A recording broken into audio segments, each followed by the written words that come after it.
Welcome and thank you for joining me for this quiet journey into the past. In this story, we will take a long, gentle walk through medieval Europe.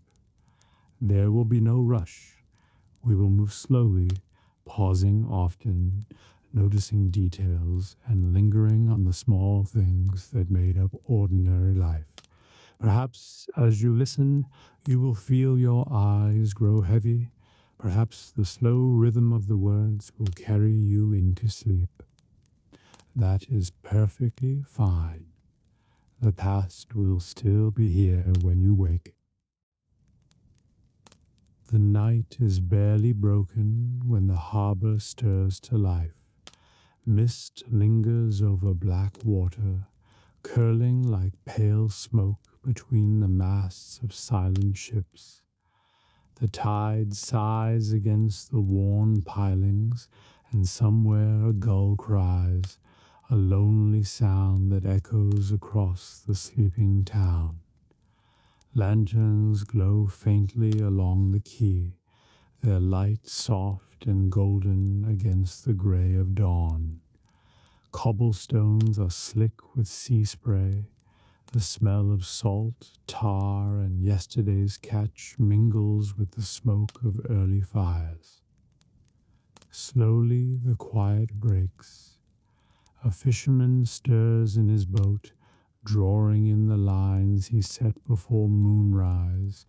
His boots creak on damp planks, and the small craft rocks with his weight. He hums under his breath, an old tune, perhaps one his father taught him. From a nearby shed comes the rasp of a knife being drawn across a whetstone. Another man shoulders a coil of rope and disappears down the pier. The air is cool, sharp with the promise of morning work. Farther down the quay, a great cog lies moored, its hull dark and wet from travel. Its square sail is furled for now, but soon it will be unfurled and catch the first wind. Two deckhands sweep water from the planks, their brooms thudding softly. Another climbs to the forecastle, checking the anchor chain. A barrel of pitch smoulders near the shipwright's shed, its scent rich and heavy. Before the sun has fully risen, the harbor is alive with quiet industry. Men mending nets, merchants tallying goods, sailors shaking off sleep. Beyond the working vessels, small skiffs and fishing boats cluster like birds at rest. Nets hang to dry, heavy with the smell of the sea. Buoys bob in the current, faintly knocking against each other with the rhythm of the tide.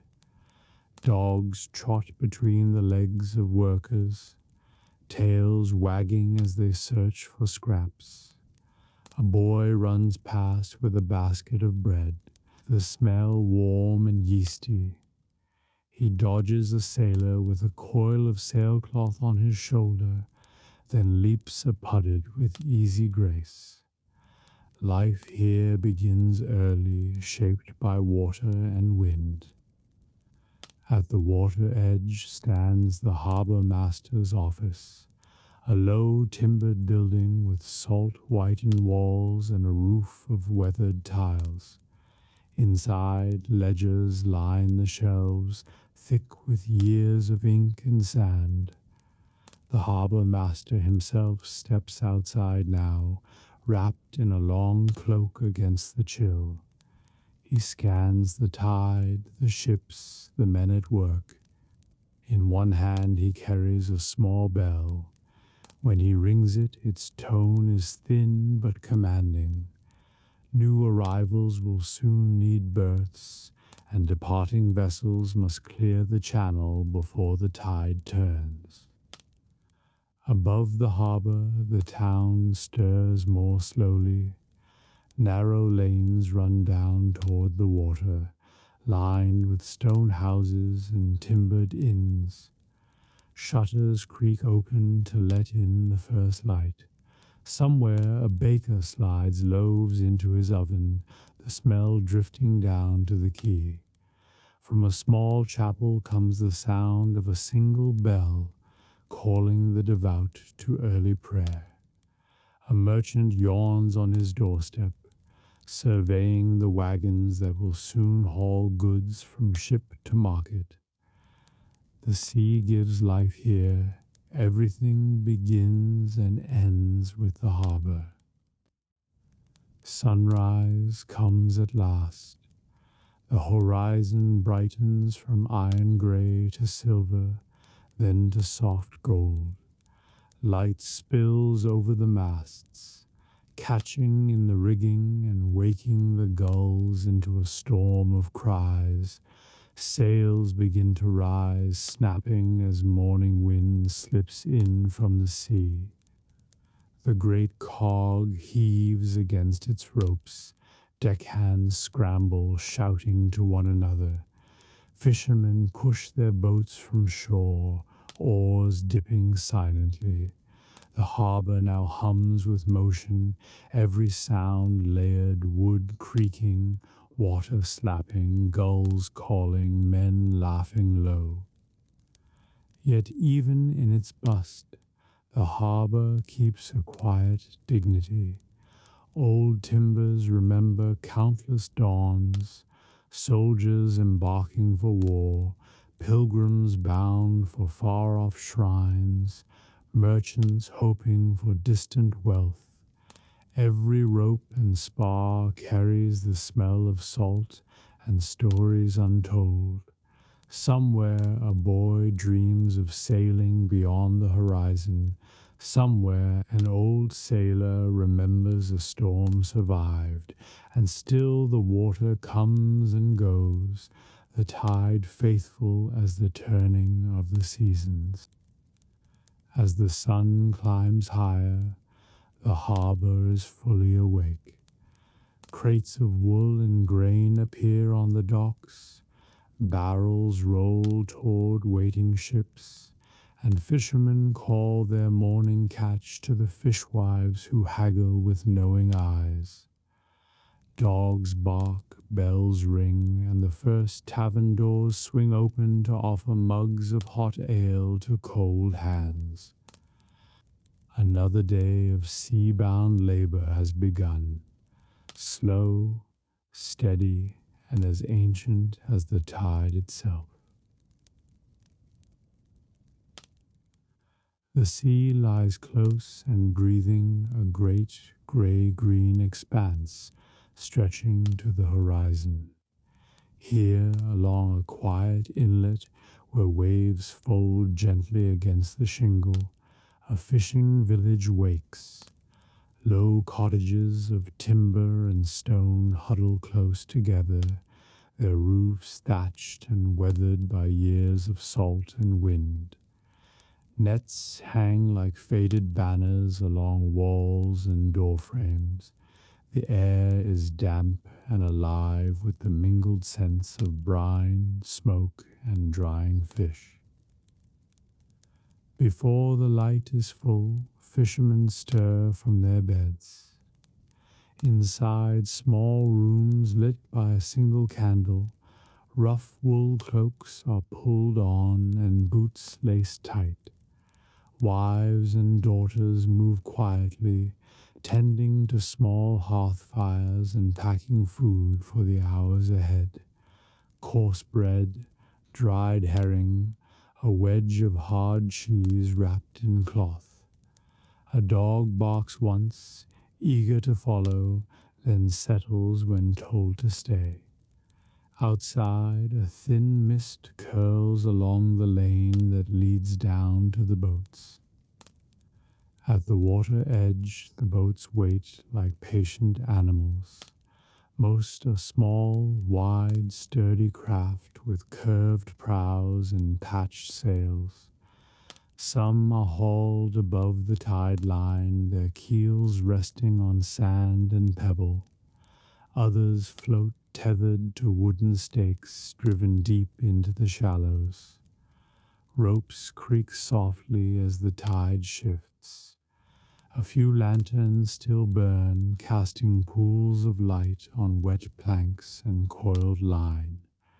Beyond them, the open sea darkens toward a deeper blue.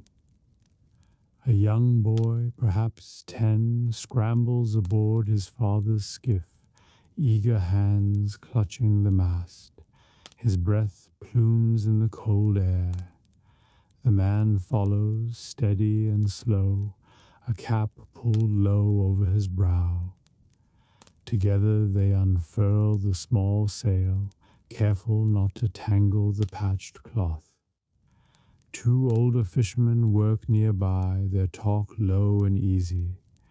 They check the knots on their nets, their fingers quick and practiced despite the chill.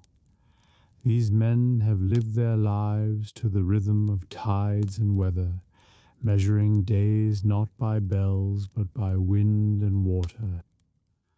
Behind the cottages, smoke rises from sheds where fish are smoked and dried. A woman drapes more silver-scaled herring across wooden racks, turning each with a quiet hand. The smell of smoke and brine mingles with the early morning air.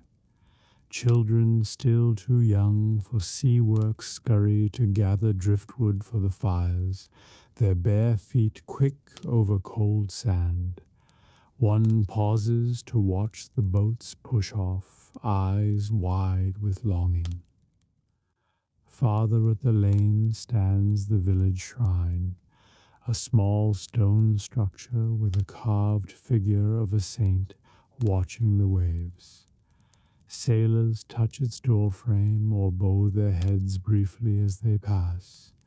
Inside, a single candle burns even now, tended each day by an elder woman whose back is bent but hands still steady.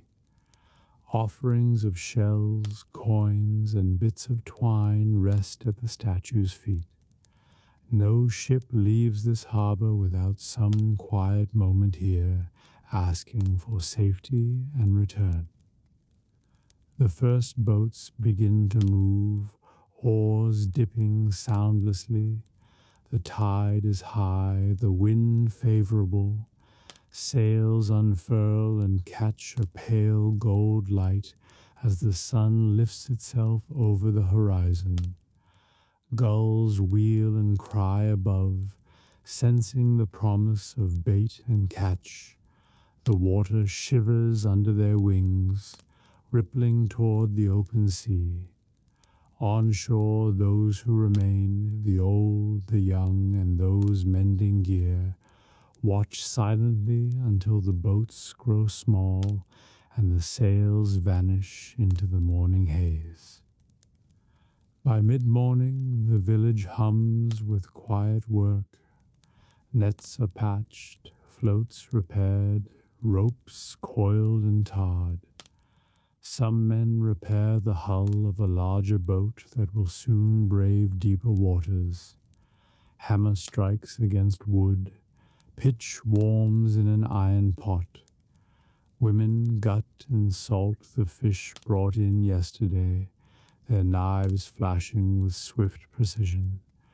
Buckets of entrails are carried to waiting gulls beyond the tide line. The steady rhythm of this work is older than memory, a craft passed down from father to son, mother to daughter. Near the beach, a small fire burns where a kettle steams. Two old men sit beside it, warming their hands while they wait for a returning boat. Their talk drifts like the smoke, the weather a catch remembered from long ago, news from the nearest market town. They are wrapped in heavy cloaks, faces creased by wind and years, yet their eyes stay sharp, scanning the sea with every pause in speech. When the boats return, the village shifts again. First comes the sound, distant calls and creak of rigging, then shapes grow on the horizon. Sails flutter down as the skiffs glide toward the shallows. Men leap into knee-deep water to drag the craft ashore, laughing, calling out their catch. Nets glitter with silver fish, some still flapping weakly. Children rush forward to help unload, delighted with the gleam of scales. Dogs bark wildly, hoping for scraps. Soon baskets of fish line the beach, herring, mackerel, the occasional cod. Buyers arrive, a trader from the nearby town with a cart, a cook from the local inn, a monk from the abbey upriver. Prices are murmured, coins change hands. The work is practical, brisk, but not joyless. There are jokes and quiet pride when a boat brings in a heavy haul. A day's labor at sea is never easy, but it feeds the village and keeps the hearths warm. By late afternoon, the tide has turned and most boats are once again pulled ashore, their sails drying in the sun. The village settles into slower rhythms. Smoke rises thick and blue from cook fires. The scent of roasting fish drifts over the shore. Children play at building pretend boats with driftwood. A fiddler tunes his instrument by a cottage door. Somewhere a woman sings while hanging nets to dry, her voice carrying softly on the salt wind. Evening brings a hush as the sea darkens to indigo. The returning fishermen sit tired but content outside their homes, bowls of hot stew in their hands. Stories are shared of changing winds, of a near tangle in a net, of distant sails glimpsed far out where the water turns black. Lanterns glow one by one, lighting the crooked lane back from the beach. The shrine candle is checked and trimmed for the night. A dog curls up beside a boat, tail flicking in sleep.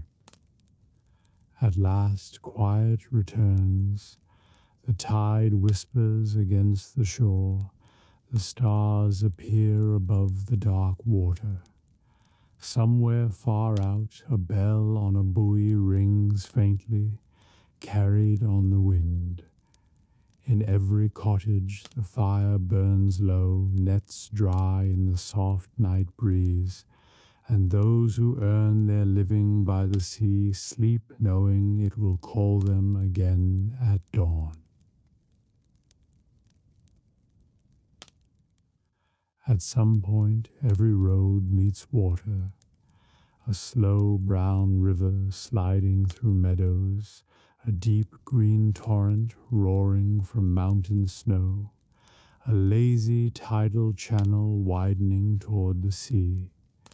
Sooner or later, the traveler halts before a stretch of moving current.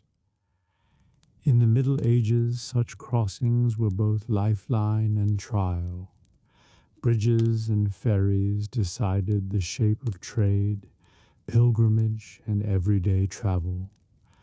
To reach the other side could mean safety and fortune. To be stranded could mean delay, danger, even death. Rivers were the natural boundaries of medieval Europe. They divided lordships and dioceses, marked toll rights and markets, and formed frontiers where languages changed. They also nourished life. Mills turned on their banks, fields drank their water, fish filled baskets, and towns sprang up at fords and ferries. Yet rivers were capricious. They flooded without warning, swept away carts and hid treacherous holes. For those on foot or wheel, crossing was a moment of humility before nature. The oldest crossing was the ford, a shallow stretch of fir gravel where oxen could wade and wagons roll with luck. But fords were tricky. After rain, harmless trickle could become fierce torrent. Merchants dreaded them.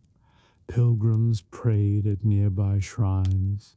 Many fords were marked by wayside crosses where lives had been lost. In time, communities improved them with stones and timbers, but they remained vulnerable to flood. So came the bridge, first of timber. Villagers felled oak and drove piles deep into mud, laying planks and rails. Simple footbridges crossed streams, larger ones bore carts. Yet wood rots, ice splits, floods sweep away whole spans. Building and keeping a bridge demanded money and labor, and thus the right to maintain one and charge a toll became valuable.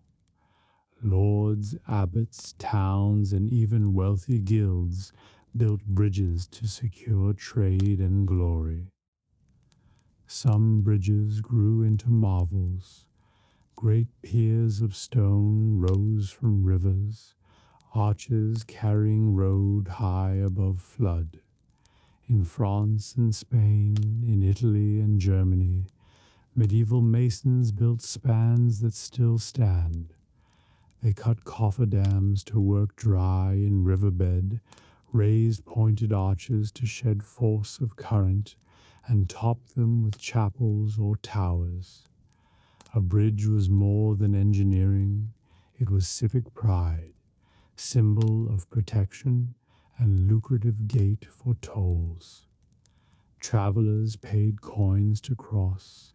In return, they found safer passage and often market beyond. Bridge tolls shaped routes. A shrewd lord set fair fee to lure merchants. A greedy one lost trade to rival ford or ferry upstream. Some bridges were declared free by royal charter, a great boon to commerce.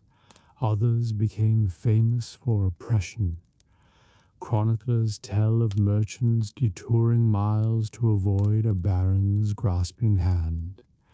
At times, whole towns rose because a bridge offered reliable, cheap crossing fares bloomed where caravans gathered to wait their turn. Ferries thrived where bridges failed. At wide tidal rivers, deep gorges, or shifting sandbanks, no stable span could last. Here the ferryman ruled. His craft might be humble punt poled across calm water, or broad flatboat guided by rope or chain. Some ferries used sail when wind served. Others hauled themselves hand over hand on fixed cables. At busy sites, the service ran all day. Wagons rolled aboard, horses snorted, pilgrims clutched staves while water lapped. Fares were set by custom but haggling common. The ferryman's life was hard and respected. He woke with dawn to check boat, bail water, grease ropes, mend planks. He knew the moods of current, the sandbars and snags, the safe angle for landing. In flood he might risk life-saving traveler swept away. In winter he battled ice floes. Many ferrymen were famed for courage and cunning. Some became local heroes, yet income was uncertain. Storms stopped trade, lords demanded cut, and pirates or bandit threatened. Crossings often became small worlds of their own. An inn would spring up nearby, offering food to those waiting on tide or turn. Blacksmiths worked close, repairing carts broken by rough banks. A tiny chapel might stand where pilgrims prayed before stepping aboard. Markets formed where caravans gathered, bread, ale, charms, spare harness. News flowed here faster than elsewhere, brought by every traveler forced to pause. There was also ritual and superstition. Travelers tossed coins or herbs into water for safe passage. Ferrymen hung saints' images on prow, often Saint Christopher, patron of travelers. Some bridges bore chapels mid-span, where one knelt to thank God for safe crossing or pray for souls lost to river. Toll keepers might keep relic or holy water to bless those paying. Folk tales flourished. Devils tricked into building bridges overnight. Saints fighting river spirits. Ghostly processions on stormy nights. The crossing shaped daily life too. Farmers timed trips to market by ferry schedule. Lovers met at bridges midpoint, exchanging gifts before parting. Soldiers guarded spans in war. Whoever held bridge held road. Kings planned campaigns around fords and crossings. Even humble peasants knew strategic value. A broken bridge could starve a town. A secret ford could save an army. Engineers, though they would not use that name, were prized. A master carpenter might design trestles and pile drivers. A mason planned piers and arches. Towns invested heavily. Abbeys sometimes funded bridges as pious works. Records tell of brotherhoods of the bridge. Lay confraternities devoted to building and repairing one span for generations. Donations poured in. Travelers prayed for benefactors' souls as they crossed. Flood was ever the enemy. Whole spans vanished overnight. Ferries swept downstream. Chroniclers note winters when ice tore timbers apart, or springs when sudden melt drowned toll houses. Rebuilding could take years and fortunes. Some towns built stone only after losing Woodbridge again and again. Each flood left stories of daring rescues, lost wagons, floating barrels, miraculous survivals. Season colored the experience. In spring, swollen rivers roared, ferries risky, bridges creaking under meltwater. Summer meant easy passage but long queues at busy trade routes. Autumn with its rains raised current again. Merchants hurried before floods. Winter froze some fords solid. Carts rattled across ice, yet could break treacherously without warning. Ferrymen chopped channels, cursed freezing ropes, and sometimes laid planks across half-frozen span. By night, the crossing changed mood. Lanterns swung on bridge towers, reflecting gold in black water. Ferrymen rode under stars, boat rocking gently while passengers murmured prayers. Wolves howled beyond banks, an owl cried. To cross at night was brave or desperate, but sometimes need drove travelers onward. The river under moonlight felt wider, darker, filled with mystery. Economy flourished around these points. Toll keepers counted coins by lamplight. Inns prospered. Carpenters built carts durable enough for rough ramps. Smiths sold fittings for ferry chains.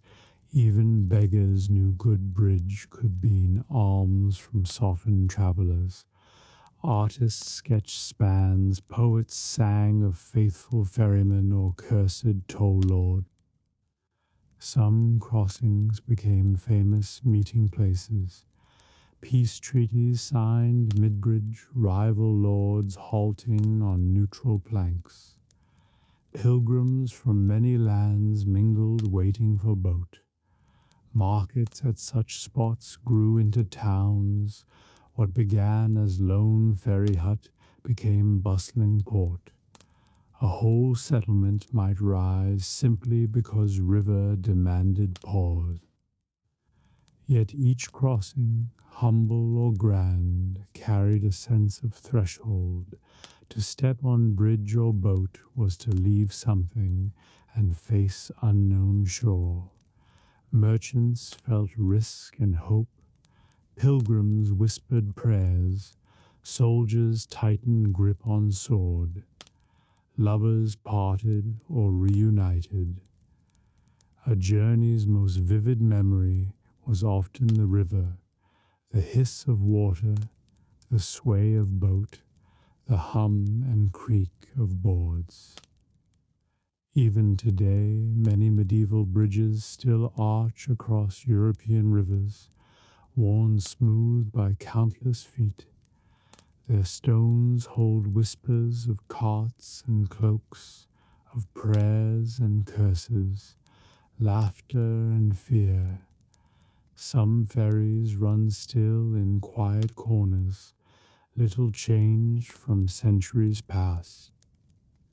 So if you imagine medieval travel, picture not only roads and carts, but this, a silver river blocking the way, lantern light on wet planks, ferrymen calling softly, bridge toll ringing in coffer. These crossings shaped the map of trade and faith, one boatload, one arch, one cautious step at a time.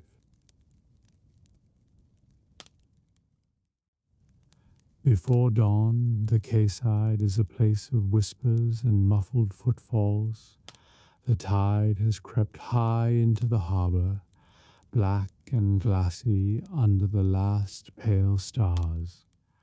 Along the wharf, a single great merchant cog rocks at its mooring, its wide belly laden but not yet sealed for the voyage. Tarred hull gleams wet, ropes groan softly. A faint lantern glow shows where men already move like shadows about their work. Soon, when the sun lifts, the ship will slip its lines and take the tide out toward distant coast. The ship herself is an old but sturdy craft, broad of beam with a single towering mast. Her high stern castle looms like a small fortress, windows shuttered against the night air. Along her deck are barrels lashed with rope, bales of cloth stacked under oilskin, and crates stamped with the marks of far-off merchants, a swan, a lion, a sheaf of grain. Her square sail, furled tight, waits like a sleeping wing to be loosed to the morning wind. The work begins below decks, where lanterns sway from hooks and throw flickering light on sweating backs. Stevedores pass heavy sacks hand to hand, salt, grain, dried fish, bolts of dyed wool. Others guide a cart laden with amphorae of wine down the gangplank, careful not to jostle their fragile cargo. Each item is ticked off on a wax tablet by the ship's clerk, a wiry man with ink-stained fingers and a face lined from years of sea ledgers. His quiet voice counts and notes, never missing a bundle. Near the prow, the ship's carpenter hammers a last set of wedges into place, testing the seams for tightness. Pitch bubbles and smokes in a cauldron beside him, filling the air with its rich, tarry scent. He smooths a bead of it along a plank, seals a gap, and nods with satisfaction. Beside him, the boatswain coils fresh rope, inspecting every length for fray. Blocks creak as the rigging is checked. Men climb the mast like dark insects, nimble despite the hour. On the quay, a different rhythm unfolds. Merchants arrive wrapped in cloaks, their faces wary but alert. Some ride mules laden with last-minute goods. Others come on foot with bundles of parchment and seals. Bargains are struck in low voices, space in a crate for a few more bolts of cloth, a small chest of spices to be wedged under the captain's bunk. Coins clink quietly. Documents are signed by lantern light, wax melted and stamped. This is the lifeblood of the medieval sea, trade conducted at odd hours and bound by trust, risk, and hope. Nearby, sailors gather their few possessions, a rolled blanket, a spare shirt, a knife, a carved charm. Some wear amulets of saints, others carry small pouches of salt to ward off evil. They laugh softly, slap one another's shoulders, yet beneath the humor is a shared unease. The sea is generous, but she is never tame. An older sailor murmurs a prayer before touching the ship's hull. Another tosses a coin into the water with a grin that is half hope, half superstition. The captain arrives as the eastern sky begins to pale. He is a tall man wrapped in a heavy cloak, his beard shot with gray, but his eyes sharp as a hawk's. His boots strike the stones as he walks the length of the quay, greeting the harbour master with a firm clasp. They speak briefly of tides and weather. The wind should hold from the west, enough to carry them clear of the headland before nightfall. Still, the captain glances seaward with a practiced wariness. A dark smudge of cloud sits low on the horizon. Orders come brisk and quiet. The last wagons are unloaded and the gangplank is cleared. The purser checks the food stores, sacks of hard biscuit, dried peas, smoked meat, barrels of fresh water and beer. 2 live chickens cluck uneasily in a crate. A small goat, destined to provide milk, bleats once before being coaxed below. Scent of straw and salt mingles with that of tar and pitch. The ship, once an empty shell, is becoming a world unto itself, stocked and ready for weeks at sea. As full dawn breaks, the village stirs beyond the docks. Children run down to watch the bustle. Women call last farewells to husbands, sons, or brothers sailing out. Some wives hand up small bundles, letters, dried apples, scraps of cloth from home. A priest arrives in a dark robe to bless the voyage. He sprinkles salt water across the deck and murmurs prayers in Latin while the crew stand bareheaded and solemn. A few sailors cross themselves. One kisses a locket before tucking it back into his shirt. Now the ship herself wakes. Her great sail is unfurled part way, catching the first warm light of morning. It snaps and bellies, then falls slack as the men adjust ropes and wait for the tide's pull. The anchor chain rattles. A drum beats slowly to keep height with the hauling. The smell of tar deepens as ropes strain and the ship shifts, heavy with goods and dreams of profit. The harbor fills with sound, gulls shrieking, wood creaking, the low calls of men working as one body. On the quiet side, merchants and villagers step back to watch. Some cross themselves as the cog inches forward, others cheer softly, hats lifted to the sky. The harbor master raises his staff in salute. Children wave until their arms ache. The captain stands high at the stern, one hand on the tiller, his face unreadable but intent. Behind him the clerk checks his lists one last time, then tucks the wax tablet away. With the tide's turn and a freshening breeze, the cog slides clear of the dock.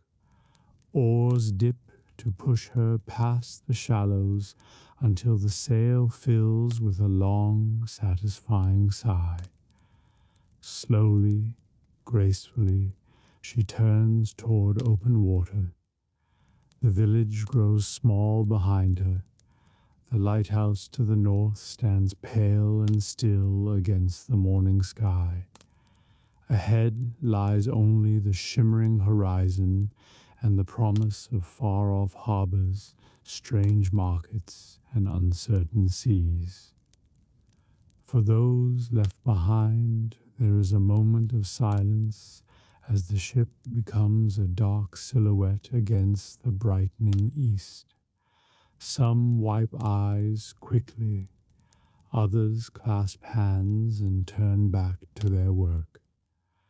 For the sailors aboard, the land shrinks to a thin line and then is gone.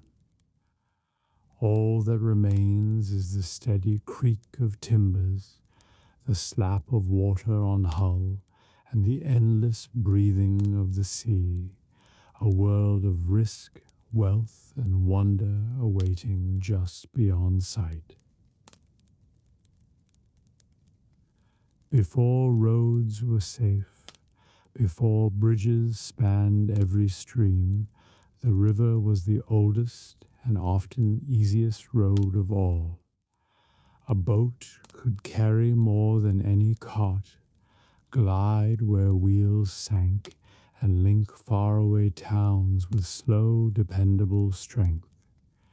In the Middle Ages, rivers were living highways, broad brown arteries of trade and travel, where barges, rafts, and ferries moved silently under sky and willow. A river morning began with mist. Fishermen pushed off in narrow skiffs.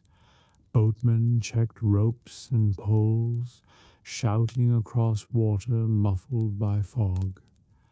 At quays, merchants bustled, barrels rolled, bales hoisted, ox carts creaked to edge of wharf.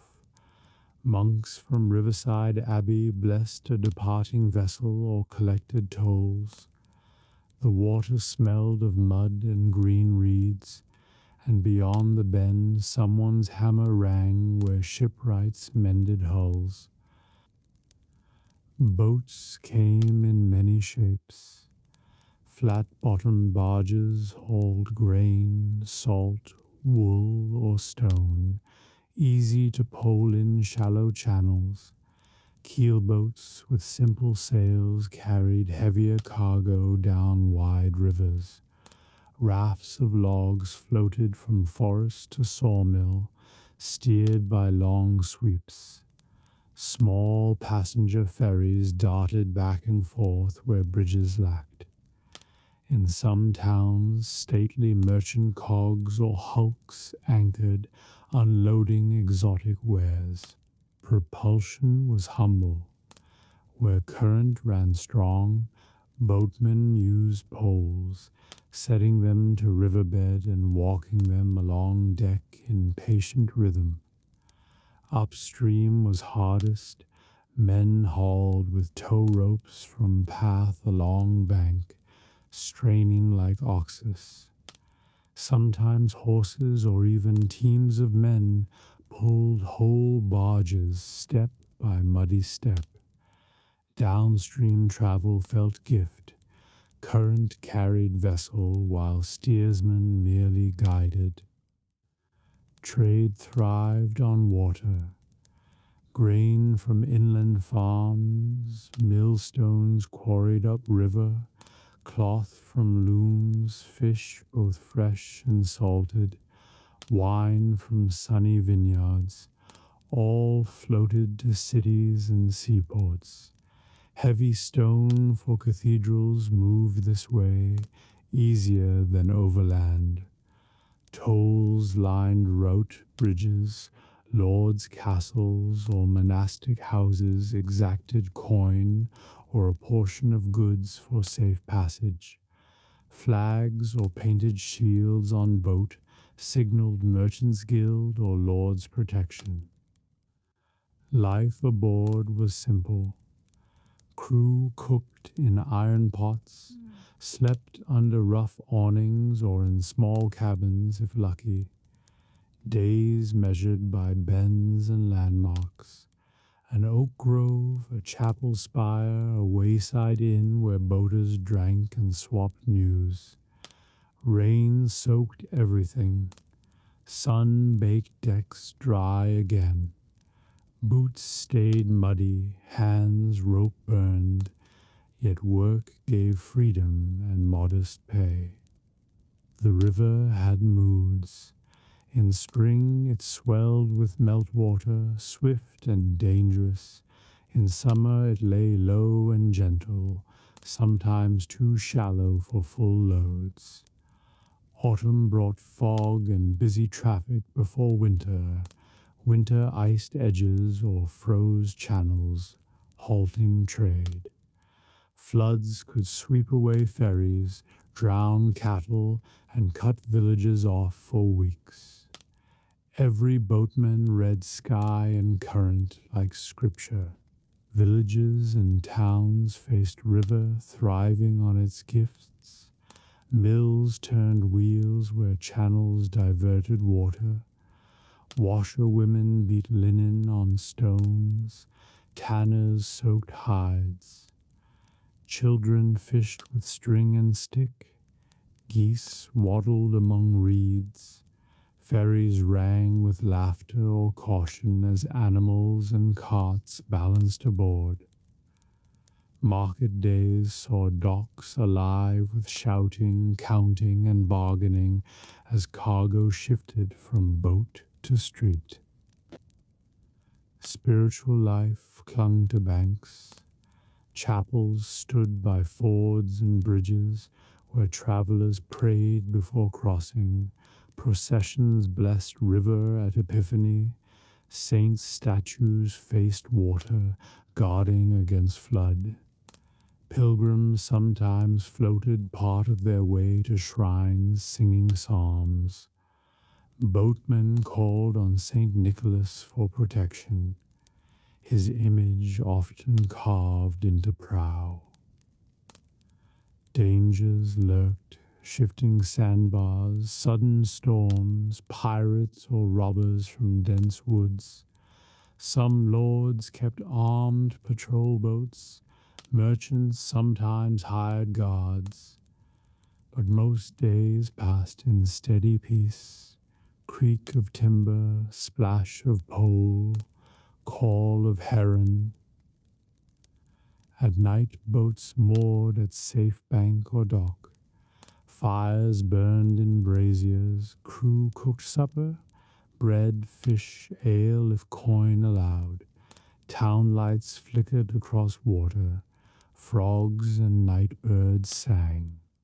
Sometimes music drifted from riverside alehouse, mingling with gentle lap of waves. Sleep came under canvas with smell of wet rope and tar, stars peeking when clouds parted. Festivals lit the river too. St. John's Eve saw bonfires along banks. Harvest fairs crowded quays with music and lanterns. Nobles staged pageants on water, barges draped with cloth, torches blazing, minstrels playing as crowds cheered.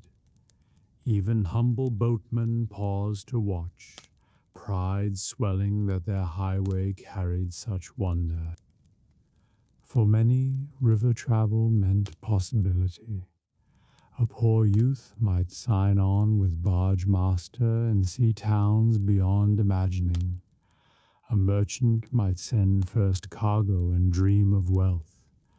A pilgrim might float halfway to holy site, saving weary feet. Water tied lives together, letting a distant abbey taste coastal salt, or inland craftsmen wear silk from far east. So when imagining medieval journeys, do not picture only dusty roads.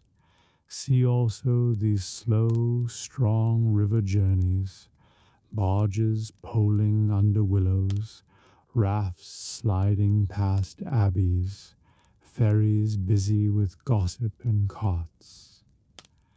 Rivers were the quiet highways of their world, carrying bread and stone, prayers and songs, strangers and friends, shaping the Middle Ages one patient mile at a time. Where the great trade road bends between meadow and wood, a small stone shrine keeps silent watch. Travelers pass it every day, merchants with wagons, peasants on foot, pilgrims with staves, riders in hurry, and those who have nowhere urgent to go.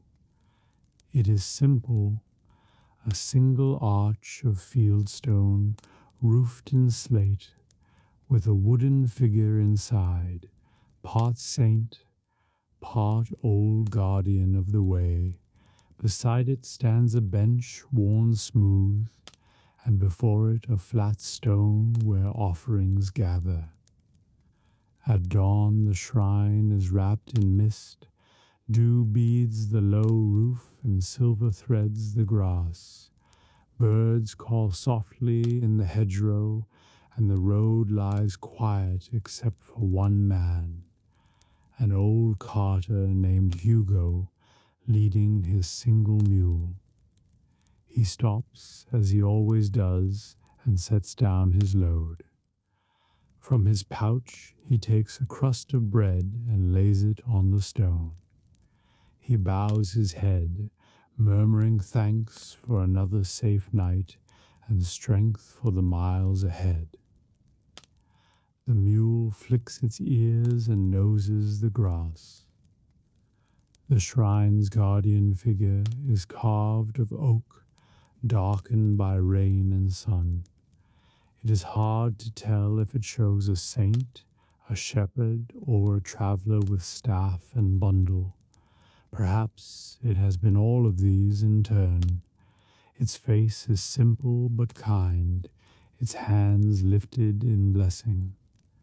Around its neck hangs a string of tokens left by passing folk, beads, brass rings, little bells, bits of colored cloth. At its feet lie pebbles, coins, dried flowers, and scraps of written prayers weighted with stones. By mid-morning the mist has lifted and the road begins to stir, A pair of pilgrims appear, walking slowly, staffs tapping the dust. They wear patched cloaks and carry small packs. One limps, the other steadies him. They pause at the shrine, bow deeply, and light a stub of candle, shielding the flame with cupped hands against the breeze. They sit on the bench to rest, sharing dried fruit, quiet in their tiredness but comforted by the little altar's presence. Soon a merchant wagon rattles up, driver and guard beside him. They stop, not long time as coin, but the merchant drops a copper on the stone, and the guard traces a quick sign of blessing before moving on. Dust settles in their wake. The shrine keeps its calm, unconcerned with how brief or deep each visit is. A young mother passes, carrying her baby in a sling and leading a small goat. She kneels briefly, whispers a prayer for safe passage and milk enough for the child.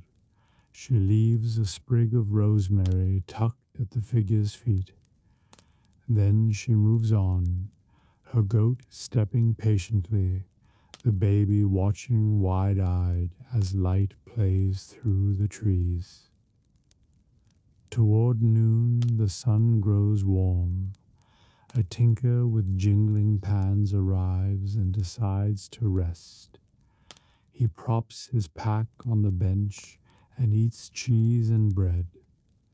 After a while, he takes a small bent spoon from his pouch and places it by the shrine, payment of gratitude perhaps, or hope for better trade.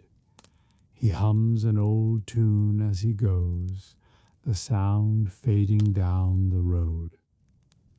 The shrine sees many small dramas. Once a young man running from sorrow stops and kneels long, tears dropping onto the dust. Another time a bridal party passes, bright with ribbons and song. They stop laughing long enough to lay flowers and pray for good harvest and healthy children. On feast days, villagers come in small groups, sweeping the place, wreathing the figure in new green. This day, as the heat peaks, a wagon train comes slowly from the west. Merchants, guards, and a cook fire smell riding on the breeze. They halt to water their animals at the brook nearby. Some wander to the shrine, one guard lighting a taper for his sister far away, a cook leaving a coin from her small purse, a boy placing a stone just because he feels he should. No one lingers long, but their offerings join the quiet growing collection. In the afternoon, a storm gathers. Clouds boil up behind the hills, and the air thickens with the scent of rain. A lone rider gallops up and reins in sharply. He is soaked in sweat, his horse lathered.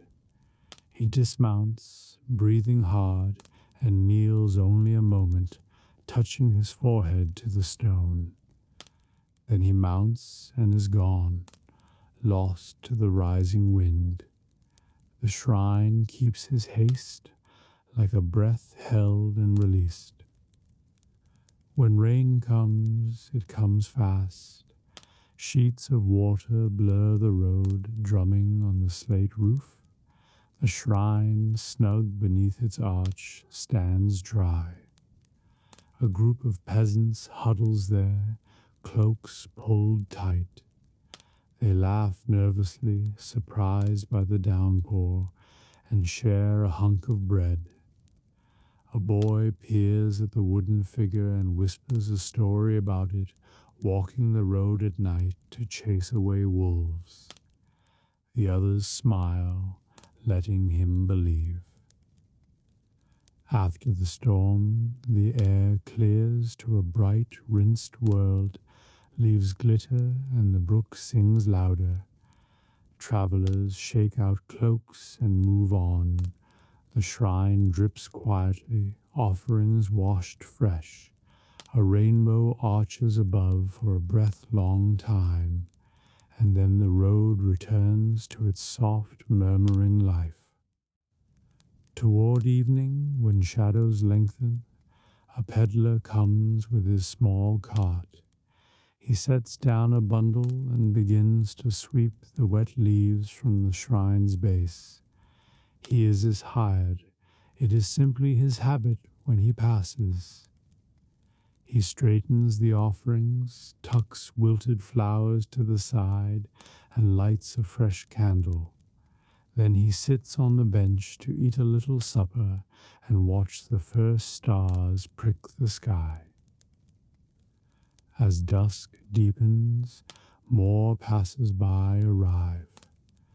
2 shepherd boys driving sheep home from Maplin pastures stop to rest.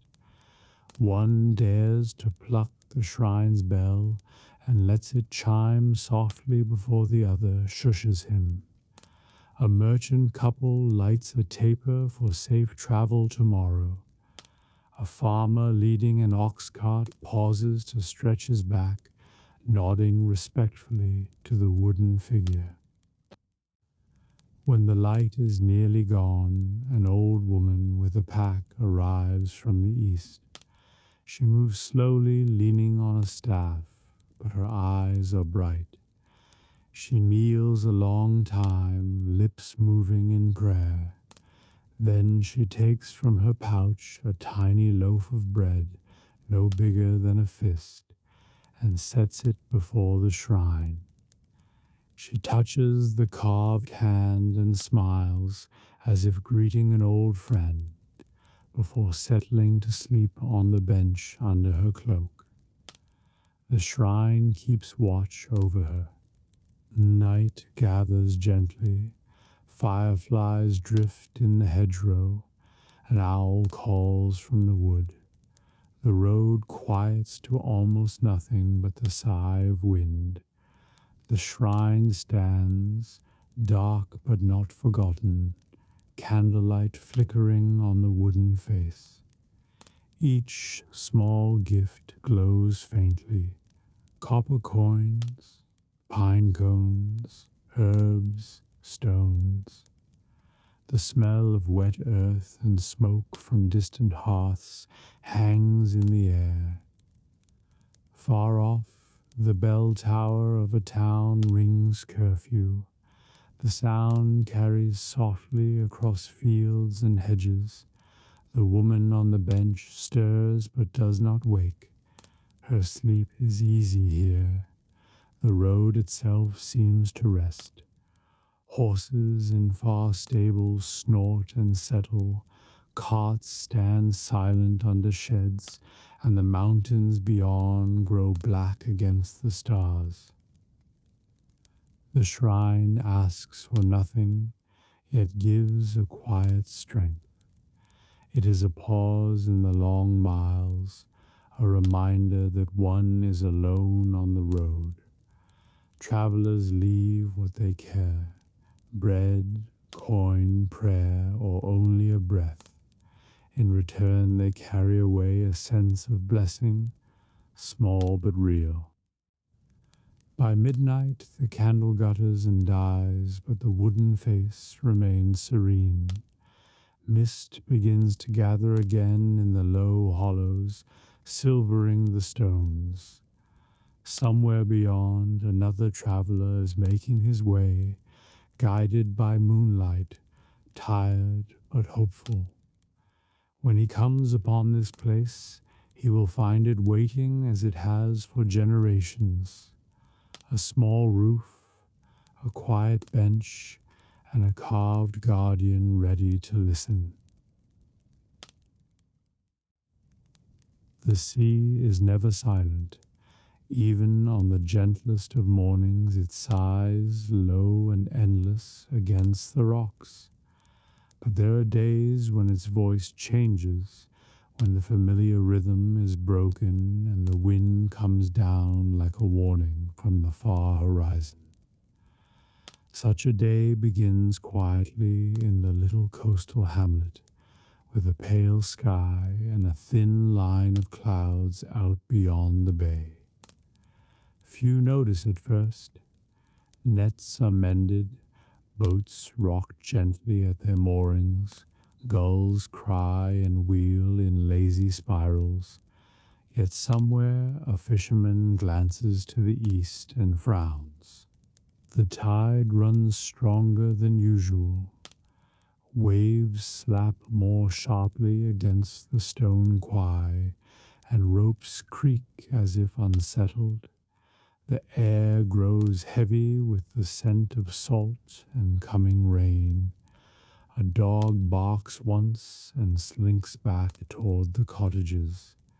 Still, work goes on. Fish are gutted and salted, barrels rolled from shed to shed, sails checked for fraying. Only the oldest among them pause to scan the horizon, where the faint clouds thicken and darken, piling higher and higher. By midday the wind has changed. It rushes in from the open water with a restless moan, tugging at cloaks and sending loose thatch rustling. The sea takes on a strange green cast, and the horizon is no longer clean, but smeared with a bruised purple-gray. Children who know the signs by instinct, if not by name, hurry home at their mother's calls. Fishermen work faster, pulling their boats further up the beach or securing them with heavy stones. Some younger men still hesitate, hoping for one last good haul, but the older ones shake their heads sharply. No catch is worth a storm. The first rain comes suddenly. A fine mist swept sideways on the rising wind. It beads on wool cloaks and soaks the nets left too long on the sand. Out beyond the harbor, waves grow teeth, curling and snapping white. The boats that ventured too far are seen pulling hard for home now, sails down, oars flashing in the dark water. On shore, villagers wade in to help, gripping hulls and dragging them onto safer ground as the surf begins to snarl. Shouted warnings are half lost to the roar of the growing gale. A bell rings from the small chapel above the shore, 3 slow peals, the sign to seek shelter. Doors slam as families gather inside their homes, shuttering windows and piling sandbags where the sea sometimes creeps in. Smoke from hearths is whipped away in ragged trails. In the tavern at the center of the village, men arrive soaked and panting, shaking off rain while they share quick words about boats and gear. Candles are lit, though it is barely afternoon, their flames trembling in the draught. Outside, the wind builds until it howls through every gap in wood and stone. The sea is a living force now, hurling itself against the breakwater with thunderous crashes. Spray leaps high, drenching anyone foolish enough to linger near the edge. A skiff, forgotten or too heavy to pull high enough, is lifted and dashed against the rocks like a toy. The sky is nearly black, shot through with flashes of lightning that illuminate the frantic dance of foam and rain. Thunder rolls so low and deep It seems to shake the very ground. Yet in the heart of the storm there is strange beauty. The waves rear like dark horses, manes of white spray flying, then plunge with a roar that fills the air and drowns all thought. Seabirds wheel desperately, their cries ripped away by the gale. The smell is salt and ozone, sharp and alive. For those safe behind shutters, it is a fearful wonder, the might of the ocean unleashed, reminding every soul how small a village is beside it. Inside the homes, life draws close and quiet. Fires are stoked high. Stew simmers though no one is hungry. Children huddle under blankets while parents murmur stories of past storms, ships broken and foundered, miraculous returns, the chapel bell that once rang for 3 days to call lost sailors home. Some pray softly, others simply listen to the pounding of rain on the roof, the whistling gaps in the shutters, the distant thunder. In the harbor master's house, maps are weighed down with stones against the drafts. He and his sons watch the quayside through a small window, lantern light catching their anxious faces. A few men remain outside, braving the storm to secure lines and barrels, their cloaks plastered to their backs. Each time lightning cracks, the world becomes bright as day for a heartbeat, the leaping spray, the pitched boats, the white blur of rain all revealed. Then darkness slams back like a door. Hours pass. The tide climbs to its highest mark, licking at the edges of the road where seaweed now twists and clings. Some waves crash far enough to send water coursing between the cottages nearest the shore. But the buildings have stood here for generations, and they hold firm, their stones slick but steadfast. At last, almost imperceptibly, the rage begins to break. The thunder rolls farther out to sea, the lightning grows faint. The rain softens to a steady downpour rather than a lash. The wind still moans, but less savagely. Doors crack open one by one. Careful faces peer into the wet dusk. The sky is still dark, but the deepest heart of the storm has passed. Men hurry to check boats, shouting to each other when one is found adrift or damaged. Some rejoice to see their craft intact. Others mourn quietly for splintered hulls and lost nets. The ground is littered with kelp and driftwood. The air smells of wet earth and salt, but also of survival, the fierce, relieved breath of a village spared. Night comes as the last rain drips from the eaves. The sea is still restless, throwing pale foam onto the rocks, but its roar has softened to a steady growl. In homes across the village, fires burn low and warm, drying soaked clothes and hearts alike. Supper is eaten late but gratefully. Children fall asleep, listening to the diminished wind. Outside, lanterns glow faintly along the quay, casting trembling light across puddles that reflect the calming sky. Long after most have gone to bed, a few figures remain by the shore, the harbor master, an old fisherman, a pair of young men silent in the night. They watch the last ragged clouds drift away and the stars reappear, sharp and cold above the Black Sea.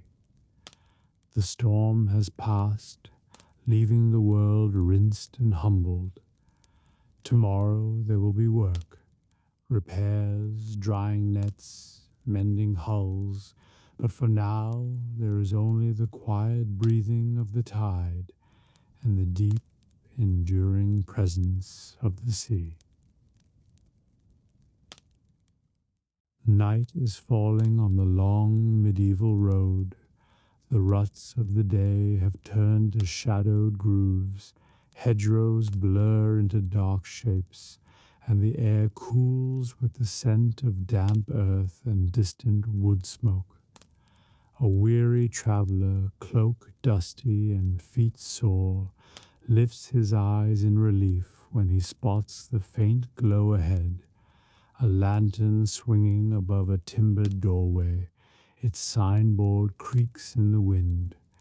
A painted stag, a tankard, perhaps a cross to promise safety. This is the Roadside Inn, humble but vital, offering food, warmth, and company to all who pass. In a world without railways or safe night travel, the inn is sanctuary. Merchants, pilgrims, messengers, minstrels, and wandering craftsmen all depend on these scattered havens. Some are simple alehouses with sleeping loft, others larger complexes with courtyard, stables, and cookshop. Many cling to crossroads or bridges where travelers naturally pause. Lords may license them, monasteries may own them, or families run them for generations, each adding small improvements as years pass. Arriving at an inn is a ritual.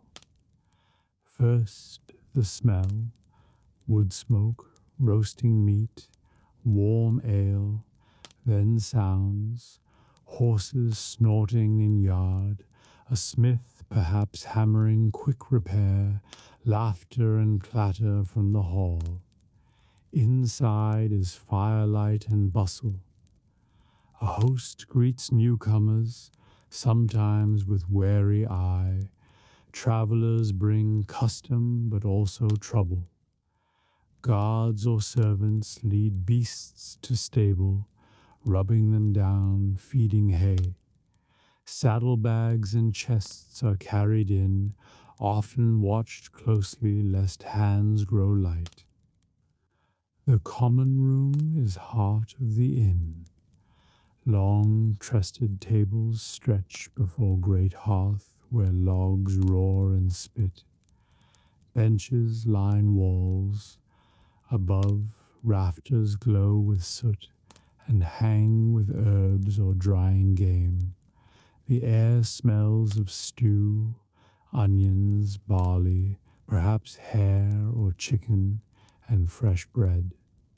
Tankards thump, dice clatter, travelers trade tales. Some drink quietly, others sing or gamble. A minstrel might strum lute, a juggler entertain children. Smoke curls to rafters as oil lamps sway. Food is simple but hearty, pottage thick with vegetables and scraps of meat, fresh coarse bread, cheese, dried fruit, sometimes roasted fowl if trade is good. Ale is plentiful, wine if region permits, or a merchant has brought some. Guests sit where space allows, rubbing elbows with strangers of every kind. A cloaked pilgrim beside burly carter, a merchant beside wandering friar. Stories spill like wine, news of markets, warnings of bandits, gossip of lords and wars. Lodging varies with coin. The poorest sleep on straw in common hall, cloaks for blankets, boots under head to guard them. Better pay earns space in shared chamber with pallets and coarse linens. Wealthy merchants or minor nobles may take private room with bed, lock, and chest. Even these are modest by modern eyes, drafty timbers, simple rushlight, but privacy rare on the road. Cleanliness is a battle. Inns sweep floors and change straw, but flea and mice persist. Water for washing may be offered in basin at door. Some keep small tubs for a fee, yet after a long road even coarse straw feels heaven, and a warm meal outweighs pests. Travelers accept this with weary shrug. The road is harder still. Stables hum with life. Grooms tend horses and oxen, brushing dust, checking hooves, feeding hay and oats. Wagons creak into yard. Smiths nail quick shoes or fix wheels. Dogs sleep curled near mangers. Cats hunt mice in feed bins. A good inn keeps beasts safe. A poor one earns curses if animals are found hungry or lame next morning. Merchants judge inns by their care of horses as much as food. The inn is also exchange of news. Messengers rest and share tidings of distant towns. Pilgrims swap miracle tales and shrine rumors. Merchants quietly ask about tolls, safe passes, grain prices. Minstrels gather fresh songs. Soldiers warn of unrest. A single night here may teach more than months of rumor at home. Even lords value such listening posts, sending men to drink and learn. Entertainment fills long evenings. Someone may recite ballads, another tell ghost stories while fire flickers. Dice games and cards clack. Children play in corners until sleep claims them. Sometimes a traveling theater troupe sets small stage, or a puppet show delights. Ale flows, voices rise, quarrels break out and are calmed by stern host or burly guard. The common room is equalizer. Knight and beggar both seek warmth here. Religion touches the inn in quiet ways. A cross or saint's image often hangs near door. Some inns keep small shrine where guests may pray for safe journey. On feast eves a priest might bless travelers. On Sundays inn may empty as all walk to parish church. Pilgrims especially treat inn as halfway holy ground, a pause before shrine, a place to wash, pray, and share intention. Business hums beneath merriment. Hosts keep careful books, charges for bed, meal, stabling, extra firewood, even candle use. Tolls and taxes may be collected here by lord's men. Merchants trade samples, strike deals, or hire guards for next leg. Some inns function as informal banks, holding coin or goods for trusted travelers. Gossip itself is currency. A wise host listens and trades news subtly. Danger lurks too. Not every guest is honest. Cut purses work crowded benches. Drunken quarrels flare into knife fights. A corrupt host might signal bandits after rich train leaves. Wise travelers sleep lightly and secure goods. Still, most inns protect their reputation fiercely. Repeat trade is life, and robbery scares custom away. Many keep a big dog or armed ostler for safety. Seasons shape the inn's mood. In summer, yards busted with dusty caravans, travelers spilling onto benches outside, children playing in warm dusk. Autumn sees harvest wagons, markets and fairs, rooms filled to rafters. Winter transforms inn into refuge, snow outside, hearth roaring, cloaks steaming by fire, travelers grateful to be alive. Spring brings pilgrims and wandering minstrels, laughter and new gossip. Each season adds its own scent, hay and apples, wet wool and smoke, pine boughs at Christmas. Hosts and hostesses often become local legends. A cheerful widow who keeps table groaning with stew, a gruff man with heart of gold who shelters penniless pilgrims, a shrewd couple known for fair prices and fierce protection. Children grow up under rafters, learning tongues of many lands. Some inns last generations, names unchanged while kings rise and fall. Late at night, when fires sink low and only embers glow, the common room grows still. Snows rumble from pallets, horses shift in stable, a lonely guard peers into dark road.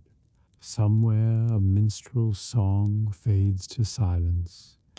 The inn exhales, its work done, heaven given, bellies filled, weary souls restored for tomorrow's miles. Though chronicles sing of knights and castles, without the humble roadside inn travel would falter. Merchants would risk hunger and theft, pilgrims might perish, news would flow slower. Each timbered hall, smoky and bustling, is a small light against vast darkness, a bridge between unknown towns. So when you imagine the medieval road, picture this: a lantern swaying in dusk, laughter spilling through door, horses stamping in lamplight. Inside, strangers share stew and stories, safe for one night beneath a roof built by hope and hospitality. The roadside inn is the warm, beating heart of every journey. Before dawn has fully lifted, while most of the town still sleeps, a single rider moves through the quiet streets. His name is Lucien, and he rides for the post, one of the king's swift couriers who carry letters, news, and small packets between distant towns. His horse is lean and strong, built for distance rather than show. The leather satchel at his side holds the day's dispatches, sealed letters, merchant accounts, writs from officials, and notes of love or grief. The air is cool and smells of damp stone and bread rising in unseen ovens. Lucien wears a plain but sturdy cloak, its hem dust dark, and high boots splashed with yesterday's miles. At his belt hangs a short dagger for defense, though his true safety is his speed and the respect given to riders of the post. His badge, a small silver token stamped with a crowned heart, glints faintly in lantern light. He stops briefly at the postmaster's house near the east gate. The door creaks open, and the postmaster, a stooped man with a nightcap still on, hands him the last packet, a sealed letter bearing an urgent mark. Lucien tucks it carefully into his satchel, nods thanks, and swings back into the saddle. The gate watch waves him through. Even at this hour, a courier is known and rarely delayed. Outside the walls, the road lies pale under the first grey light. Fields stretch damp and quiet, touched by fog. Lucian urges his horse into a brisk trot, then a steady canter, setting the pace he can hold for hours. His work is not to sprint, but to endure, to cross miles swiftly without breaking horse or man. Hooves thud softly on packed earth, rhythm joining the distant calls of waking birds. As the sky lightens, farms begin their day. A shepherd lifts a hand in greeting from a hedge. A baker's boy waves from a cottage door. Lucien nods but does not slow. His mind is on the road, its turns, its muddy places, the fords where water might be high after last night's rain. He carries no map. The way is written in muscle and memory. By mid-morning, the first relay post comes into view, a low stone stable and a bell hanging on a post. Here fresh horses wait for riders on long runs. Lucien dismounts, rubs his mount's neck, and hands her to the groom with quiet praise. He takes a new horse, lean and bright-eyed, already saddled. A quick drink of water, a bite of oat bread, and he is off again. The change smooth and swift. This next stretch climbs into low hills. The road grows rougher, scattered with loose stones. Lucien slows to a canter, saving his horse's legs.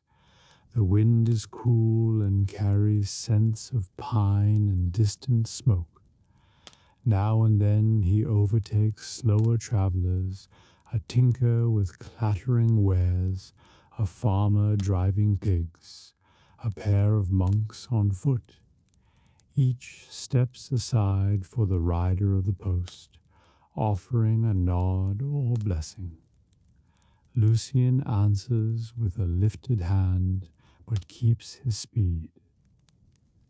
Near noon he stops briefly at a wayside shrine. Not for long the post waits, but long enough to splash his face with cool spring water and whisper a simple prayer for safe miles. He leaves a small coin on the stone ledge and remounts. The road ahead twists through forest, and he likes to ride with a quiet sense of luck. The forest stretch is dim and fragrant, filled with birdsong and the rustle of unseen animals. Sunlight filters through leaves in shifting coins of gold. Here Lucien is alert. Bandits sometimes prowl these woods, though less so since riders and merchants began traveling with guarded trains. Still, a lone courier is a tempting sight. His horse moves quietly but ready. His eyes scan every bend. He meets no trouble today. Only a woodcutter with an ox cart greets him, and two children gathering kindling wave shyly. Soon the trees thin and the road breaks into opened upland. The sky is wide and bright. The air smells of heather and far-off rain. Lucien loosens his cloak, feeling the sun warm his back. The miles fall away beneath steady hooves. Mid-afternoon brings the second relay. This one is a bustling yard near a small market town. Boys run to take his tired horse. A girl brings fresh water. A clerk notes his passing in a ledger. Lucian stretches, eats a heel of bread and cheese, and drinks ale handed by a smiling innwife. The stop is brief, 10 minutes perhaps, but enough to refresh man and beast. Soon he is off again on a new horse, this one black with a white blaze and eager for the run. The road now skirts marshland, frogs croak in hidden pools, reeds whisper in the breeze, wooden causeways keep travelers dry, though some boards creak ominously under hooves.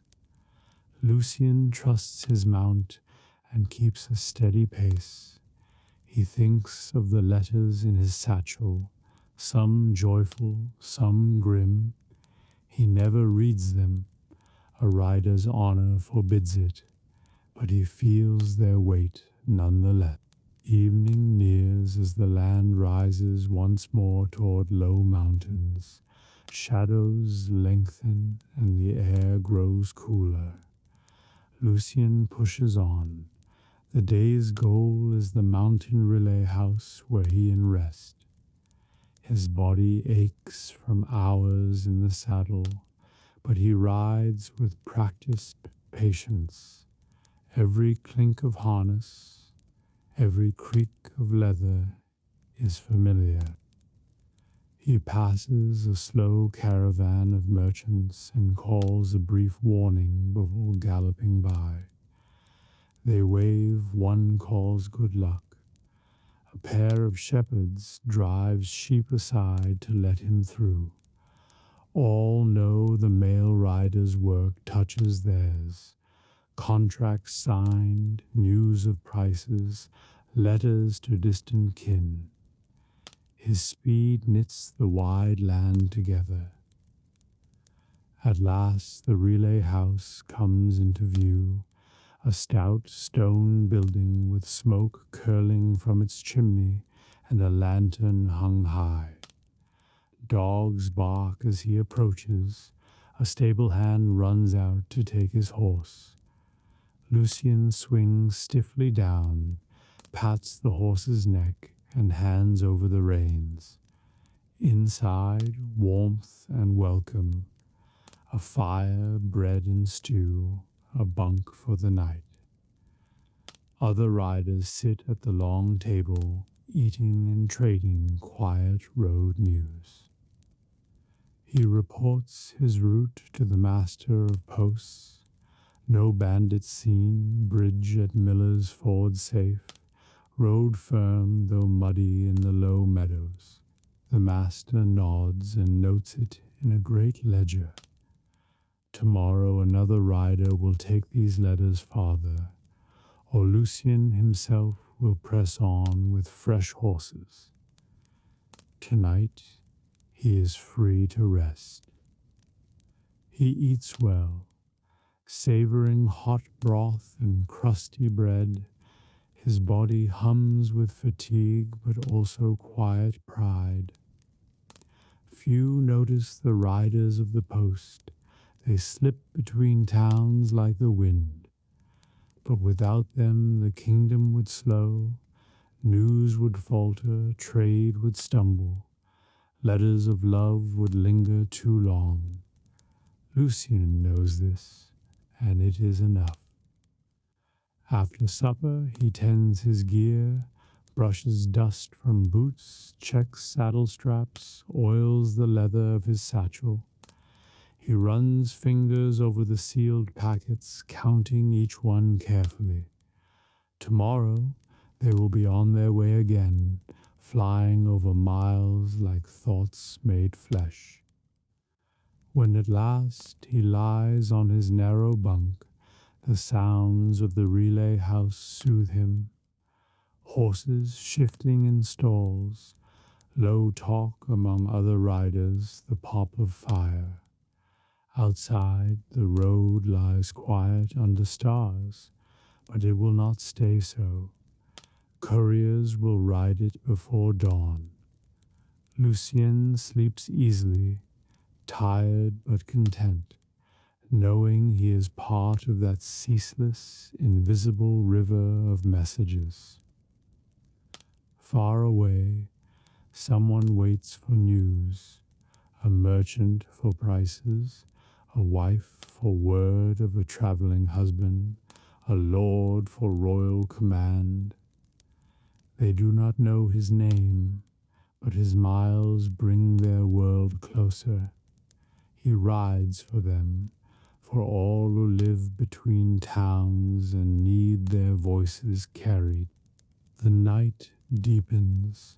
Horses snort softly, shifting in their stalls. A bell somewhere far off tolls the hour. The road stretches on, patient and silent, ready for tomorrow's hooves. Lucien dreams of wind on his face, the endless horizon, and the small but vital duty that will call him again with the first pale light.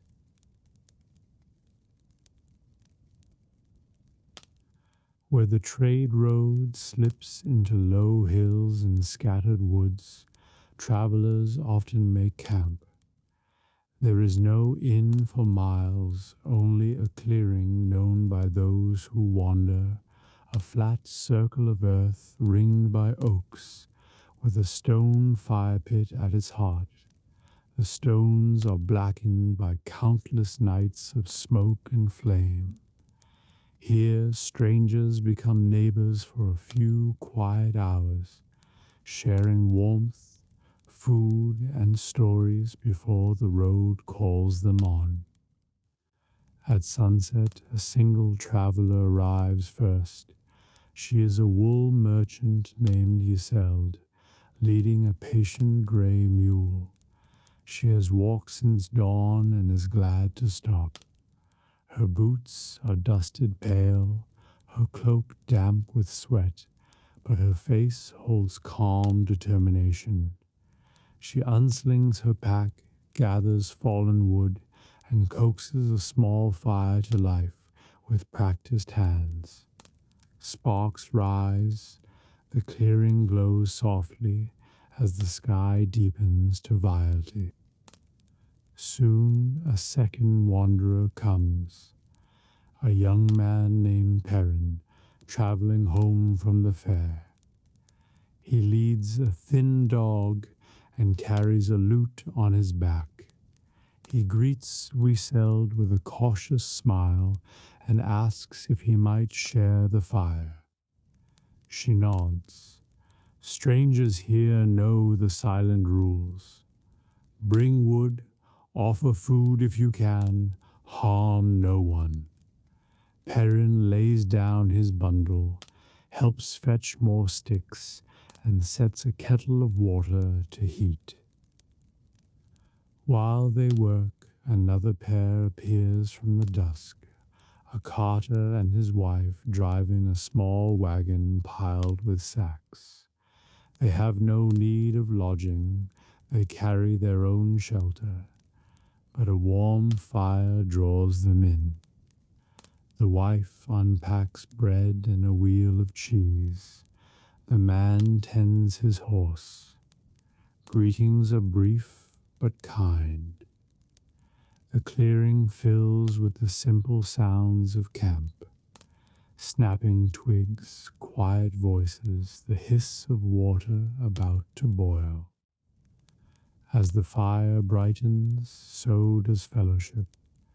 Will stirs a pot of barley and beans, sharing a little salt pork from her stores. Perrin adds dried herbs from a pouch. The carter's wife contributes onions and a splash of ale. Soon a pot of stew bubbles fragrant and filling. Each traveler keeps their own cup or bowl, but ladles freely for others. Steam carries the scent of comfort into the cool night air. More footsteps come from the road. A pair of pilgrims with staves and scallop shells at their caps approach shyly. One has a limp, the other supports him. The travelers wave them in without question. Soon the pilgrims are seated, warming hands and murmuring thanks. One produces a small flask of wine. Perrin strums his lute softly while they eat. The darkness deepens. The clearing fills with gentle light and easy voices. Stories begin as they always do. Perrin sings a ballad learned at the fair, a tale of lost love and found home. Isel tells of sheep markets and winter roads. The carter shares news of grain prices and a bridge washed out far to the west.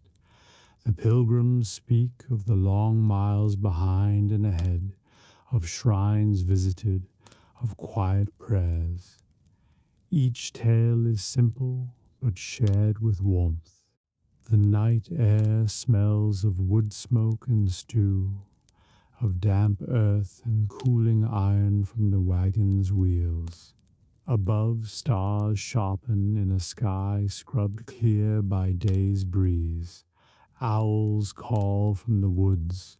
Firelight dances on the circle of faces, some weathered, some young, all weary but peaceful. The rules of the road hold. No boasting, no harm, no theft. Here everyone is simply a soul between places. After supper, Perrin plays again, a lighter tune now, sprightly and hopeful.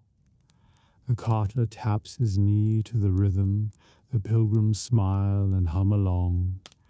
Isolde mend a small tear in her pack by firelight, content. Conversation drifts to memories of other roads, dangerous passes, generous strangers, a night caught in storm. The common thread is always survival and kindness found unexpectedly. One by one they prepare for sleep. Isolde rolls her cloak near the fire. Perrin rigs a small lean-to with his lute case tucked safe. The carter and his wife sleep in their wagon, horse tethered nearby. The pilgrims spread cloaks and whisper prayers.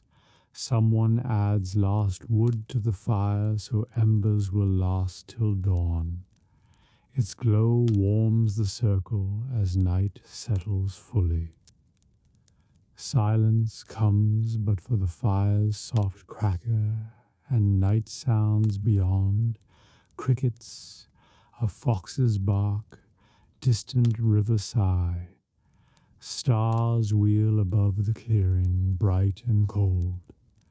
A breeze stirs the oaks, scattering a few leaves to dance in the light. The travelers sleep lightly but with trust.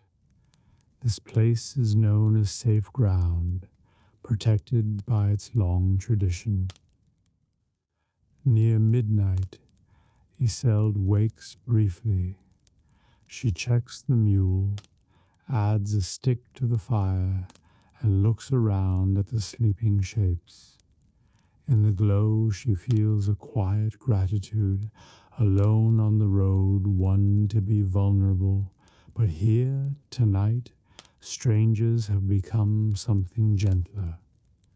She lies down again and sleeps. Before dawn, the fire is mostly embers, but one pilgrim rises to pray. He faces east, whispering words lost to the cool breeze, then adds a twig to the coals, so smoke will greet the coming sun. Soon Isolde stirs, then Perrin, then the carter and his wife.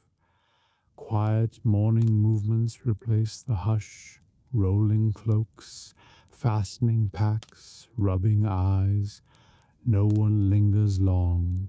The road is patient but waiting. Breakfast is simple, and shared crusts of bread dipped in last night's broth, dried fruit passed hand to hand, a swallow of wine for warmth. Perrin plays a brief waking tune on the lute, light and hopeful. Smiles pass among them, not grand but real. They depart in small waves. The pilgrims take the east road, staffs tapping softly. The carter clucks to his horse and rolls south, his wife waving from the wagon seat. Perrin heads west with his dog trotting ahead, humming as he goes. Isolde stays a moment longer, scattering ashes, covering the fire pit stones, and checking the clearing for stray scraps, another wayfarer's kindness for those who will come next. When she finally leads her mule onward, the clearing is empty but not lonely. The scent of smoke lingers, and the earth is warm where the fire burned. Birds begin to sing as the first gold light spills through the oaks.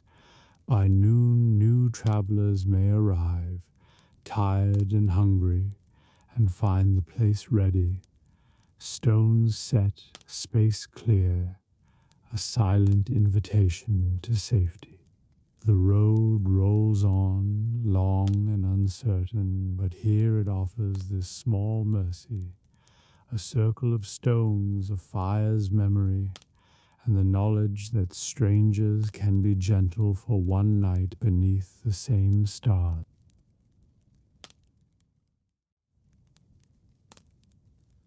The sea by night is a living darkness. From the cliffs above it stretches without end, a restless plain of black glass and broken silver where moonlight strikes the waves. No road marks its breadth, no lantern shows its safe path. Only sound and smell tell a mariner where he is. The hiss of water against rock, the salt thick wind, the long boom of surf far below. In such a world, one small light can mean the difference between safe harbor and ruin. On a lonely headland of worn grey stone, the lighthouse stands watch. It is a squat, round tower built of heavy blocks to withstand the winter storms. Its base clings to the cliff like a limpet. Its upper windows look out to every horizon. By day, it seems part of the landscape, weathered and mute, gulls nesting along its ledges. But by night, when its fire is kindled, it becomes the beating heart of the coast, a beacon that mariners seek as a pilgrim seek a shrine. Inside, the keeper climbs narrow spiral stairs, worn smooth by generations of feet. A lantern swings from his hand, throwing long shadows over the damp stones. Above, the great brazier awaits, an iron basket ready to hold the roaring fire. A boy follows, carrying an armful of split driftwood. The air smells of salt and smoke, of tar and old rope. At the top, the keeper sets down his lantern and strikes flint to steel. Sparks leap, the first kindling catches. Soon the brazier glows red, then orange, then bursts into a steady yellow flame. The light pours through narrow windows, glinting on the wet rocks below and sweeping far out across the dark water. Ships miles away will see it, a warm, human glow in a cold void. Tonight the wind is strong but steady, the sky clear except for low clouds that race past the moon. The keeper adjusts the fire, adding more wood and a scoop of pitch to make it burn brighter and longer. His young helper lingers at the window, marveling at the expanse of night sea flecked with silver. Down below, the small watch house is alive with quiet work. Other members of the night watch, men chosen for their steady hands and clear eyes, keep record of the tides, mend ropes, and keep a great iron bell ready should warning need to be given. A table holds a chart of the coast, marked with rocks, sandbars, and channels. On a bench near the hearth, an older sailor tells of wrecks long past, a merchant ship that ran aground before this tower was built, a fishing boat lost in a fog that swallowed even sound. The younger men listen, glancing now and again to the door where the wind hums. Outside, the world is nothing but wind and wave. The path to the lighthouse is a narrow ribbon of stone steps cut into the cliff face. Each is slick with sea spray. The rail, made of old ship's rope, sways slightly, but the watch walk it with quiet surety, lanterns held low to block the gusts. They check the anchors that hold the fog bell, the chains that secure the signal fires, the small shrine to St. Nicholas built into a rock cleft. A carved figure there holds a ship in one hand, his face kindly in the flickering lantern glow. Each man touches the stone in passing. At intervals they pause to look seaward. Out there, faint pinpricks of light move against the void, fishing boats returning late, a merchant cog hugging the coast, perhaps even a distant galley bound for another port. Each light is precious. Each life depends on unseen hands here on the cliff. The watchmen murmur to one another, noting bearings and tides, so that if any lantern vanishes or seems lost, they can ring the bell or set a second beacon to guide it home. Midnight comes with a slow toll from the small bell within the tower. The keeper adds more pitch to the fire, sending a brighter flame roaring into the night. The boy stirs, fighting sleep. Down in the watch house, tea brewed from dried herbs is passed around, fragrant and bitter, warming hands numb from the wind. Conversation fades to murmurs. The sea itself becomes the loudest voice, deep, patient, eternal. Sometimes the night is uneventful, just black water, cold stars, the slow turning of the tide. But sometimes, like tonight, the weather shifts. A thin fog drifts in from the sea, ghost-like swallowing stars and softening the moon. Lights from ships grow dim and waver. The watch responds quietly but swiftly. The keeper throws damp moss and oil onto the fire to make it smoke more brightly. Men below strike the great warning bell, slow and deep, to carry through the mist. Its sound rolls out like a summons, telling sailors where safety lies. On the water, faint shouts answer, distant but real. The watchmen lean out into the cold, listening. Somewhere a ship moves cautiously closer, its small light bobbing like a firefly. Another watchman hauls on a rope to swing a lantern along the cliff edge, marking safe passage past hidden rocks. The boy, eyes wide, clings to the stair rail as the keeper works the fire higher. Together, they become a lifeline in the darkness, their actions quiet but vital. Hours pass. The fog drifts inland and thins, stars return one by one. The sea calms to a low hush.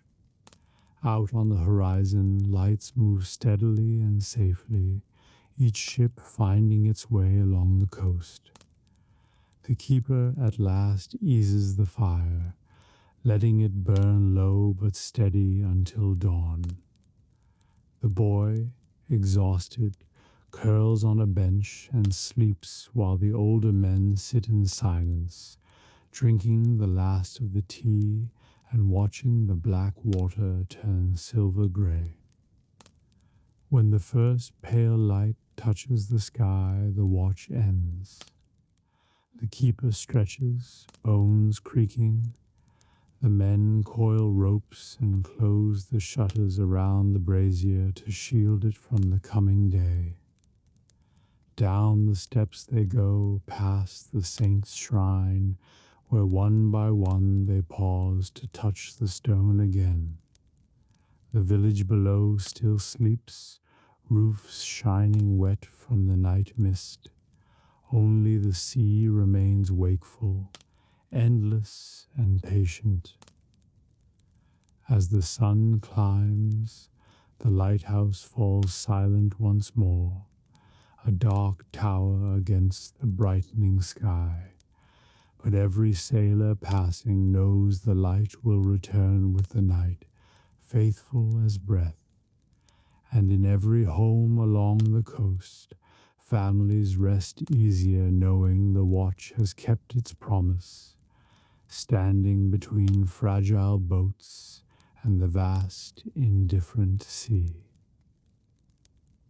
The day in the abbey has been long but unhurried, filled with work and prayer, meals and small kindnesses.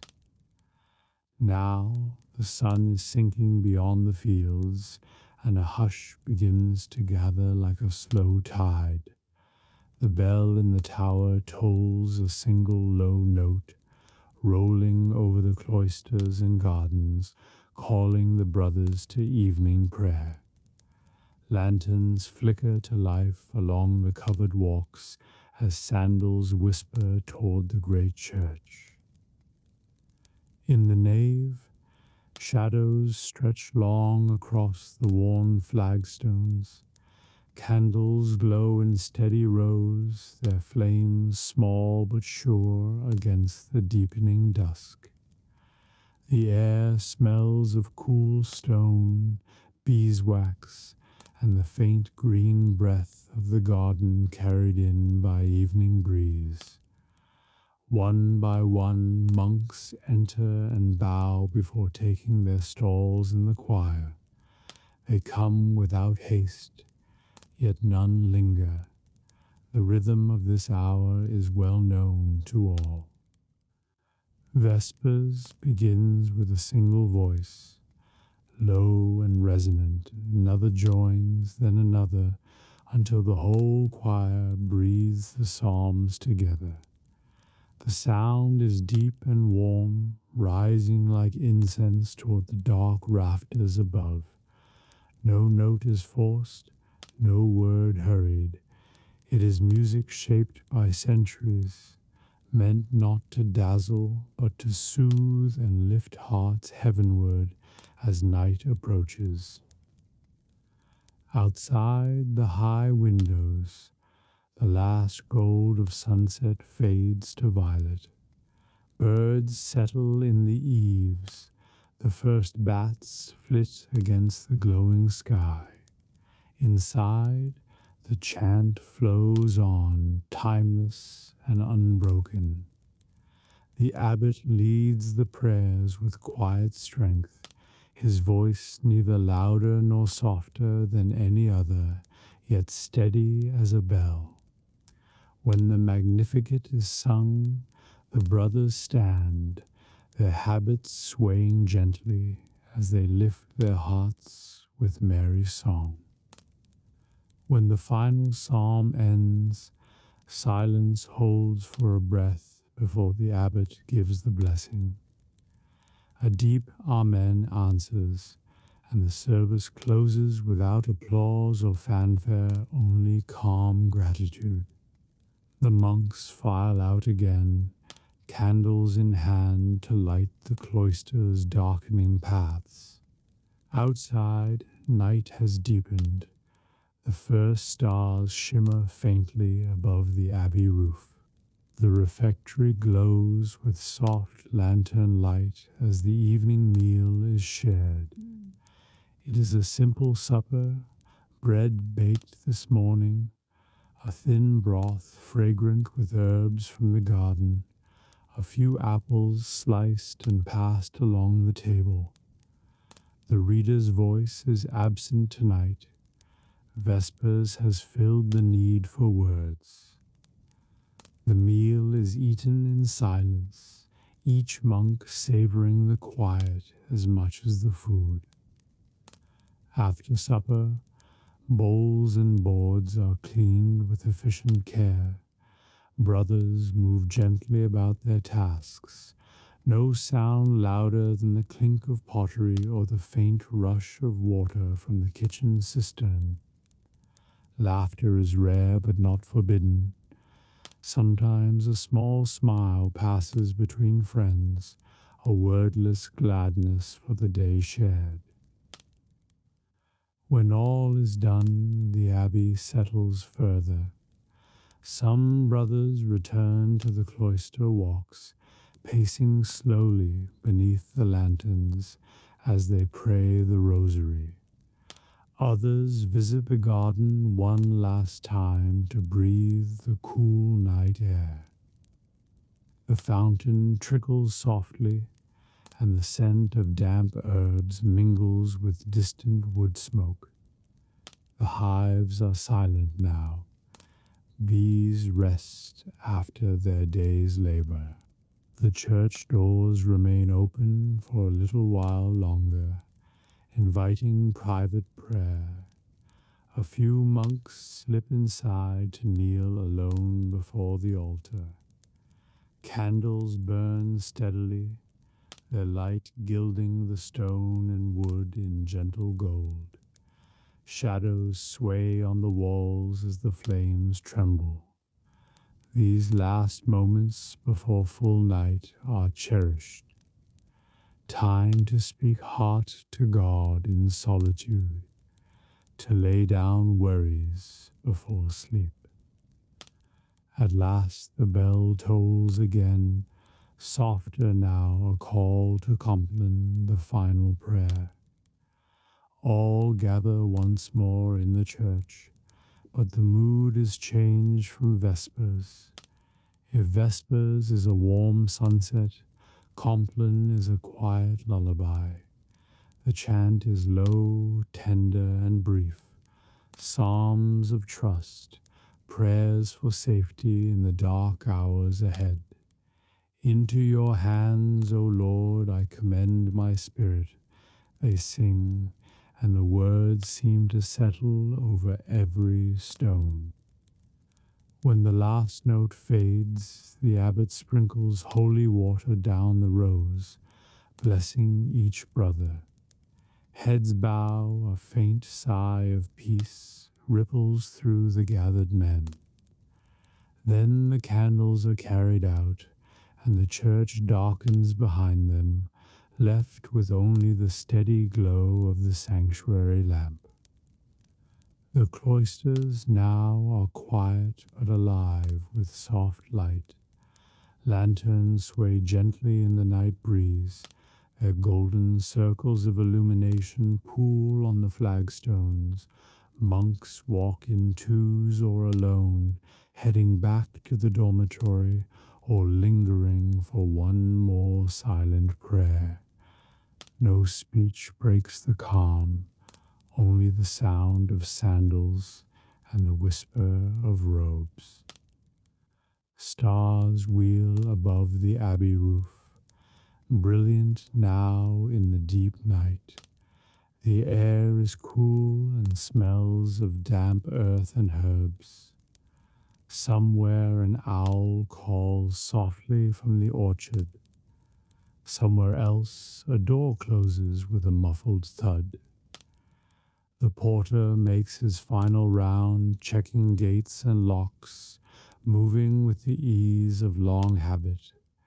When he is satisfied, he bows briefly toward the church and retires. Inside the dormitory, beds await in quiet rows. Brothers undress in silence, fold habits neatly, and slip beneath simple woolen blankets. A few read by candle for a short while, small prayer books held close, then snuff the flame and settle. Others kneel briefly at their beds before lying down. One by one the room fills with the soft sound of breathing. The abbey itself seems to sleep now. The scriptorium lies dark, its quills cleaned and laid aside. The garden rests under silver moonlight. The refectory is empty, but still smells faintly of bread and herbs.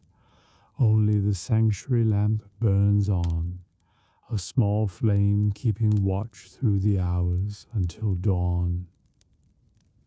Beyond the walls, the fields grow pale with starlight. A stream glimmers faintly as it winds past orchard and meadow. Villagers nearby have long gone to their beds, comforted by the sight of the abbey's steady tower against the sky.